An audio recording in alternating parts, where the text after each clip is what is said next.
ओम शांति। महाशिवरात्रि की सभी भाई बहनों को हार्दिक शुभकामनाएं।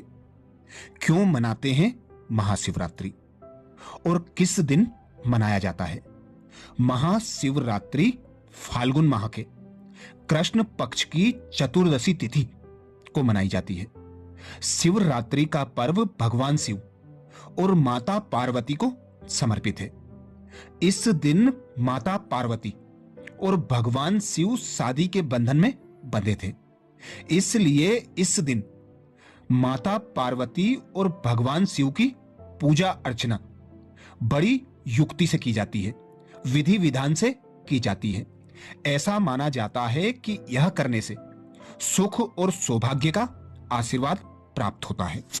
इस वर्ष 2024 में महाशिवरात्रि 8 मार्च को रात 9:57 पर शुरू होगी और अगले दिन 9 मार्च सुबह 6:17 पर समाप्त होगी। हालांकि शिव की विशेष पूजा 8 मार्च को ही की जाएगी, अर्थात शिवरात्रि का पर्व 8 मार्च को ही मनाया जाएगा। शिवरात्रि क्यों मनाई जाती है, यह विशेष रहस्य है। शिव जयंती निराकार परम पिता परमात्मा शिव के दिव्य अलौकिक जन्म का स्मरण दिवस है। हम इस संसार में जिस किसी का भी जन्मोत्सव मनाते हैं उसे जन्म दिवस कहते हैं। यदि रात्रि के 12 बजे भी कोई जन्म होता है तो भी उसके जन्म उत्सव को जन्म रात्रि के रूप में नहीं वरन जन्म दिवस के रूप में मनाते हैं। तो प्रश्न उठता है कि शिव के जन्म दिवस को शिवरात्रि क्यों कहते हैं? रात्रि शब्द इस अंधकार का वाचक नहीं जो पृथ्वी के सूर्य के इर्द गिर्द चक्कर लगाने से 24 घंटे में एक बार आता है, वरन आध्यात्मिक दृष्टिकोण से यदि इसका विश्लेषण किया जाए तो स्पष्ट है कि फाल्गुन माह की प्रायः अंतिम अंधेरी रात होने के कारण वस्तुतः कल्प के अंत के समय व्याप्त घोर अज्ञान, अंधकार और तमो प्रधानता का प्रतीक है। जब सृष्टि पर अज्ञान अंधकार छाया होता है, काम क्रोध आदि विकारों के वशीभूत मानव दुखी और अशांत हो जाते हैं, धर्म अधर्म का रूप ले लेता है, भ्रष्टाचार का बोलबाला होता है, तब ज्ञान सूर्य परमात्मा शिव अज्ञान अंधेर विनाश के लिए प्रकट होते हैं और ज्ञान रूपी ऊष्मा की लालिमा अज्ञान रूपी कालिमा पर छाकर रात को दिन में परिवर्तन कर देती है। विकारी अपवित्र दुनिया को निर्विकारी पावन दुनिया बनाना, वैश्यालय को सच्चा सच्चा शिवालय बनाना, कलयुग दुखधाम के बदले सतयुग सुखधाम की स्थापना करना केवल सर्वसमर्थ परम पिता परमात्मा शिव का ही कार्य है।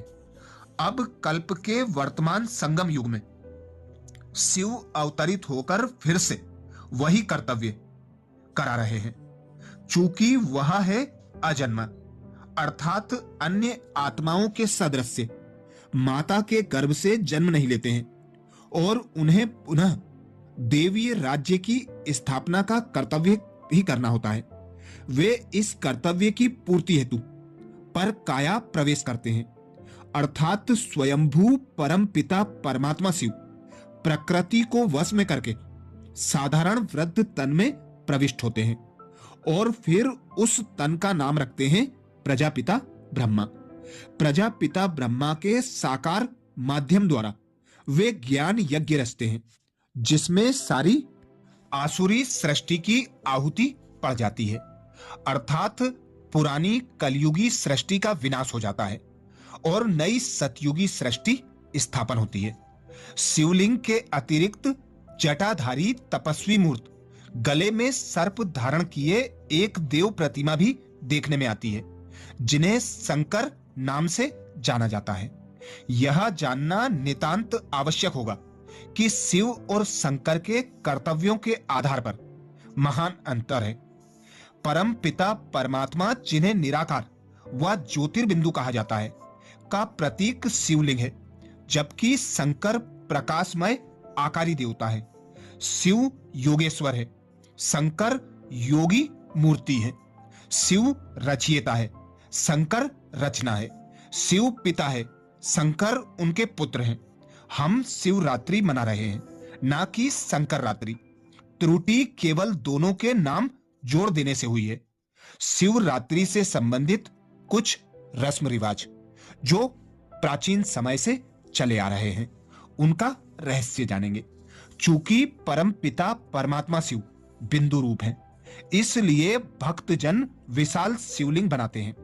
उस पर पानी मिश्रित दूध, लस्सी, बेल पत्र, फूल और वह भी अक के चढ़ाते हैं। शरीर की स्वच्छता के लिए दिन में कई बार स्नान करते हैं और साथ ही प्रायः जागरण करते हैं और व्रत रखते हैं। यह कैसी स्थिति है, कैसी नियति है कि समय अंतर से धारण योग्य बातों ने कर्म कांड का रूप धारण कर लिया है। लस्सी चढ़ाने की क्रिया वह भी धीरे धीरे आत्मा का ध्यान परमात्मा की ओर आकर्षित एवं एकाग्र करने के समान है। बेल का चढ़ाना आत्मा अर्थात शालिग्राम का प्रतीक है, जिसका अर्थ है कि हम आत्माएं परमात्मा शिव पर बलि चढ़ें, अर्थात उन्हीं द्वारा बताए गए मार्ग का अनुसरण करें। अक के फूल एवं धतूरा चढ़ाने का रहस्य यह है कि अपने विकारों को उन्हें देकर निर्विकारी बन पवित्रता के व्रत का पालन करें। शारीरिक स्वच्छता के साथ साथ आत्मिक स्वच्छता को धारण करें। भांग आदि नशीली वस्तुओं का उपयोग तो इस पुनीत पर्व को कुलिसित करना है। वास्तव में यह हमें बताता है कि त्रिमूर्ति शिव से सतयुगी दुनिया में हमें जो नारायण समान देवपद प्राप्त होता है, उसी नारायणी नशे में रहें, ताकि सच्ची सच्ची मन की शांति तथा अतीन्द्रिय सुख का अनुभव हो सके। शिव की बारात का भी विशेष महत्व है।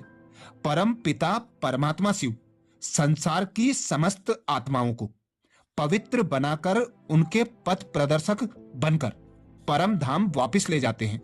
इसलिए उन्हें आशुतोष व भोलानाथ भी कहते हैं, क्योंकि वह शीघ्र ही वरदान देने वाले हैं, प्रसन्न होने वाले हैं।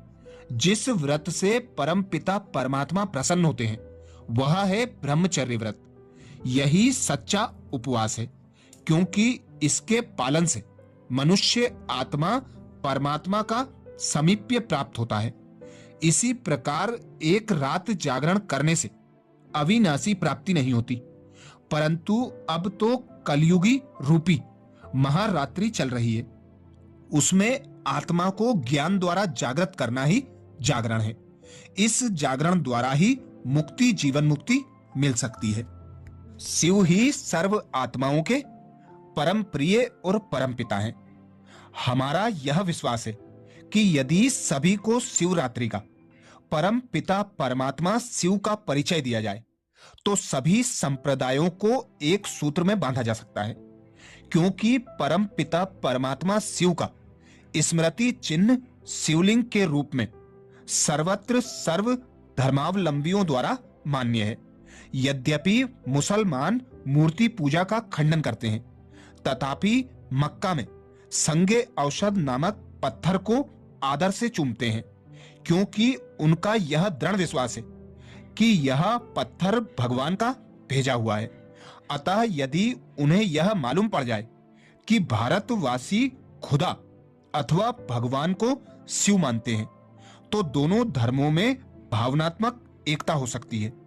इसी प्रकार ओल्ड टेस्टामेंट अर्थात सुसमाचार में मूसा ने जेहवा का वर्णन किया है, वह ज्योति बिंदु परमात्मा ही है। इस प्रकार राष्ट्रों के बीच मैत्री भावना बन सकेगी तथा अंतरराष्ट्रीय स्तर पर एकता और शांति बनेगी। भारतवासियों को यदि यह मालूम होता कि शिवलिंग स्वयं परम पिता परमात्मा की प्रतिमा है, तो इस देश में वैष्णवों तथा शैशवों में जो झगड़े चले आए हैं तथा परमात्मा के स्वरूप के बारे में जो भिन्न भिन्न विचार चले आए हैं, अर्थात सभी लोग ईश्वरोन्मुख होते और कल्याण के भागी होते।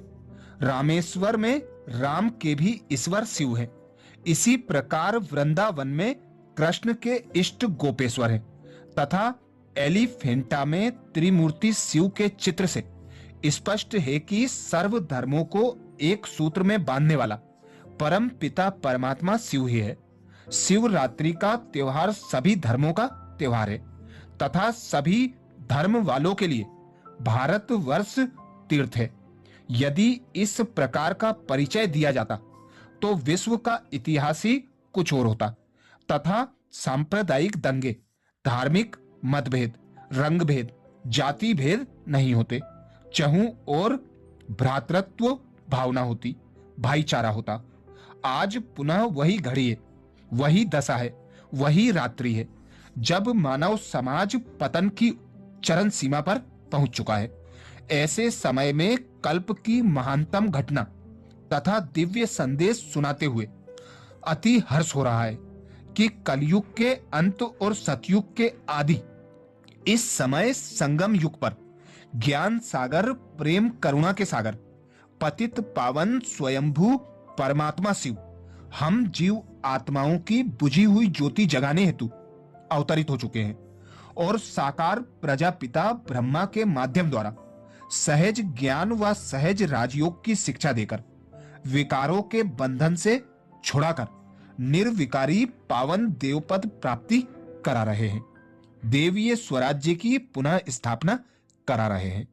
तो यही सच्चा सच्चा शिवरात्रि का रहस्य है। इसी विधि से शिवरात्रि मनाने से विश्व में शांति, संप्रभुता और एकता की भावना जागृत होगी। सभी एक दूसरे को भाई की दृष्टि से देख सकेंगे। अच्छा, ओम शांति।